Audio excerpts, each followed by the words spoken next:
What's up, guys? I'm back. Today was a cool day, and this video I recorded it like 2 days ago. So yeah, I haven't gotten around to editing it till now. I've been focusing on school and such. So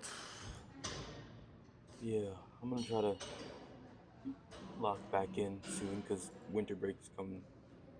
Like 2 weeks. So I'll be able to make a lot more videos. And you guys let me know what you guys want to see because I mean, I only know if you guys like what I make, if you guys tell me. I don't really know any other way. So, yeah. I mean, for pull ups, I switched it up a little bit this time. Like, I'm not, as you can see, my form got a little bit better with the weighted pull ups because I lowered the weight. I went from 40 to 20 pounds because I realized that with 40 pounds, I couldn't even pull up my own body weight. So, yeah, we reduced that. But I mean, we're gonna get to 40, and we tried a mix of deloading and overloading at the same time during this session. It was a little weird. Like, I tried curling 45s and I couldn't. I was ego lifting them, so I went back to 40s on preacher curls. I mean, we're doing 35s, and we're comfortable with it, I guess. Yeah, this session it's been mostly just me trying to pressure my biceps to grow because that's like I think my weakest spot. I'm trying to because I have long arms, right? I got a really long wingspan. I compared to my height, I have like it doesn't really make sense. Which I mean, it's a blessing and a curse at the same time because I got to work harder for my arms to show even more slight amount of progress. And I mean, I can reach the top shelf right without being like 6'5". So I guess that's great, but it's kind of annoying to have such long arms.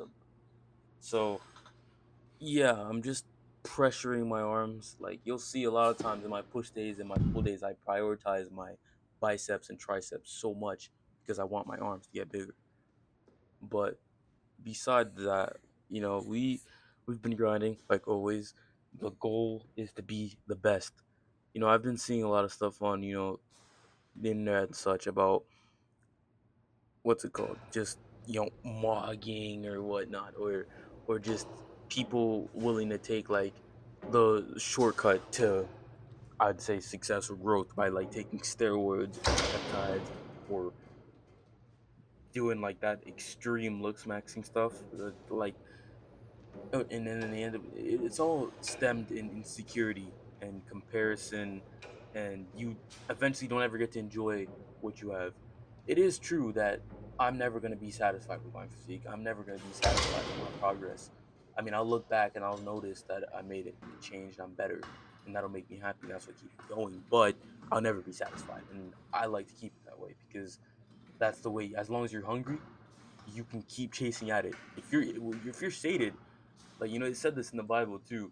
You could feed a full man honey and you'll reject it, but if he's hungry, he doesn't care how bitter it is. He'll eat it anyways. And that's the same thing when it comes to life in general. But for me, I guess the gym and just being better. I am hungry for it. Like no matter how much it hurts, how comfortable it is, I can go out in the freezing cold every single day and train because it's what I want. I set my heart on this, and I can keep doing this, right? But then when you start being, insecure and like, I mean, I do suffer from insecurities and such things like, body dysmorphia and whatnot. I mean, everybody has those thoughts here and there, but the main problem with all that is they start taking shortcuts, like I said, and then they start realizing the repercussions of said shortcuts. You know, I'm not saying like I don't know about peptides, right? I'm not that expert on this, but I do know that it's not something that's natural and that your body's supposed to like even if it is a natural hormone, because testosterone that's a natural hormone, but just because you take test doesn't make you natural. Because what happens is your body is taking that from another source, and if your body takes that from another source, it'll mess up your hormones and your system, your endocrine system, and whatnot. And your body isn't going to be at its best, at its healthiest.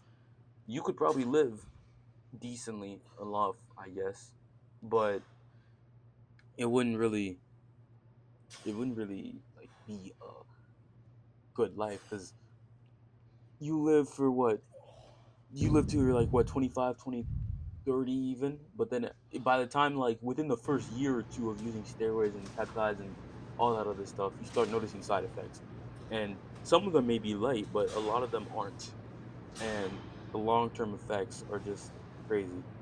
I mean, in the long, I think taking steroids, like smoking, is worse. Maybe I think, but it's still just as bad. Both of them are bad, right? Don't do any of them. But it's much easier to recover from like steroids and whatnot than from smoking and stuff. Don't smoke. That's I don't understand people who do that. That's hard. But yeah. I just I'm chasing that, and I'm chasing it naturally, no matter what. I want to win. I will achieve my goals. And a life not lived well, or a life lived well, is better than a life not lived at all. And in my case, I think a life not lived at all is a life where you don't reach your full potential. So I hope you guys enjoyed. If you did, make sure to like, subscribe, and I'll catch you on the next one. Peace.